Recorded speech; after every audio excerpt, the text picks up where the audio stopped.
Islam, when we say here Islam, we're talking about the coming of Muhammad sallallahu alaihi wasallam. It began very strange to the people.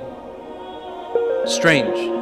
They don't know much of this new ways before.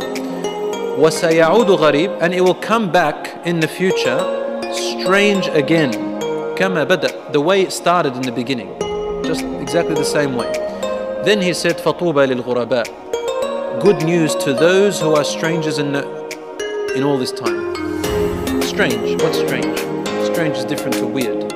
Strange doesn't mean that it's wrong. It just means that it's unknown to the people's customs and traditions and knowledge that they've always had.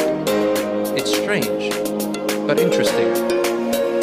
I wonder if I was wrong all this time, and this strange religion is the right one. It's just strange, meaning unknown.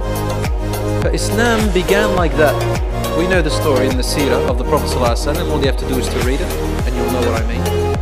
And today, now in the millennium, we have the same situation. And Islam is gharib, the same way it began. There's one extra thing that's worse about our time. That it's not only strange to non-believers, it's become strange to different Muslims. It's become strange to different Muslims. And the Muslims have divided. And they are strangers to one another.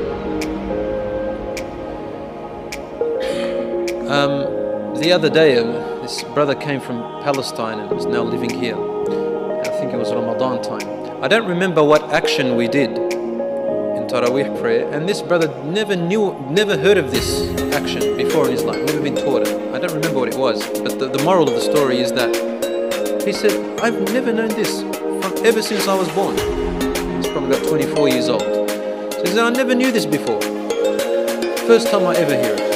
And it was something simple actually, which I can't remember as I said. So it was very strange to him, and we hear this frequently actually. In my life I've heard it frequently, many times, when I was born here, and when I went to Lebanon in 1990, till 1994, came back over here, and still we hear Muslims. To me, I'm thinking, how could you not know this? You know, it's known to the Muslims, but to them it's very strange. And this day and age, living now in the Western world, you can't get any stranger than this look, the beard. You can't get any stranger now than the veil of the woman. The niqab is now finished, gone. It's like really extreme today. The beard is now second. And the practices that we do, praying, strange. Holding on to your 5 daily prayers is strange even to some Muslims. And weird. What's this new religion, they say? And what was already dealt with a long time ago, because values change today, now everybody is re-exploring Islam 14 centuries ago and saying, look at that. Look how bad this religion is. After they've changed the values today. You can't do that. You change the values and you say, look how wrong this religion is. You just made up something, and now you want to make the religion look like it's wrong and strange and weird. So the religion has started again strange as it was before. And the Rasul ﷺ told us, you will have 4 transitions. From a proper khilafah on the Quran and Sunnah of the Prophet ﷺ. Then it will become a distorted one, Muslims fighting each other. Then it will become a Jabriya, which is a dictatoriate kind of leadership.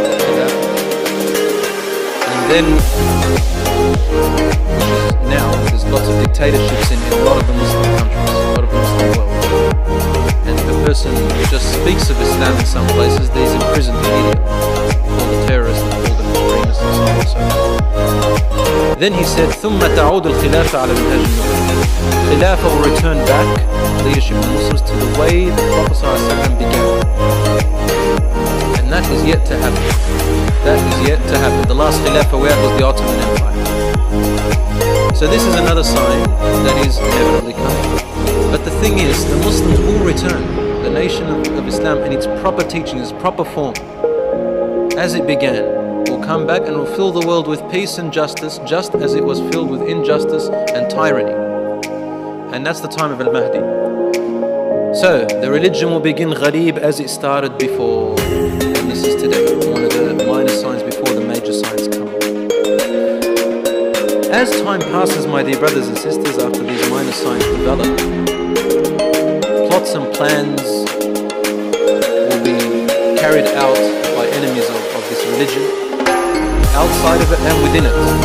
Outside of it and within it. And this is among the greatest minor signs that you can look at, because Rasul said, "Oh my Lord, don't destroy my ummah with a common plague that destroys them." Don't do that. And Allah said, you have that dua accepted. I will never destroy your ummah with a plague. He said, "Oh Allah, do not let an enemy from outside of them take control of them." And Allah said, "You have that." So why do we have today the enemy from outside of the Prophet? Because Allah did not give the Prophet the third dua, which was, except if they fight each other within, I will not protect them from that. I've given them my guidance, it's up to them to follow it. And then Allah then sent the ayah down saying, "Inna Allah la yughayyiru ma biqawmin hatta yughayyiru ma bi anfusihim." Allah will not change the state of a people until they change their own state first. So when we changed our state, the outside enemy took control of us. That's what's happened today. And this is among the greater minor signs as well. We mentioned the hadith last week. The nations of the world will gather against you. Rasulullah named 80 nations. The 80 nations are going to come up very soon. I'm going to explain it. But right now, this word, as the Prophet said, takalu. He said tatakalab or tatada'a.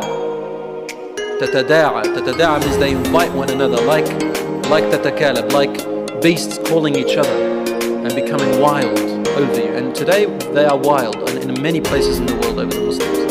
You just don't hear much about it in the media anymore. This is our state. And you know that soon something's going to happen. Allah subhanahu wa ta'ala only knows when this is going to happen. I want to stop here for a minute, brothers and sisters, and just analyze something with you together. We hear of all these different ideologies that are coming up now. Atheism, Satanism, there used to be capitalism and communism, fascism, socialism, all these different isms that are coming up. They're all religions. They're all religions. What I mean by religion is the word deen in Arabic means way of life. They're all ways. Anything you hold on to it as a system in your life, is most put in priority, is your religion. That's your deen. A lot of them of the past showed up and they faded away, they went. Like communism's dying out, fascism's dying out, nationalism is going away. Capitalism is still here now with us. Atheism is quite new. And there's many others that are coming up.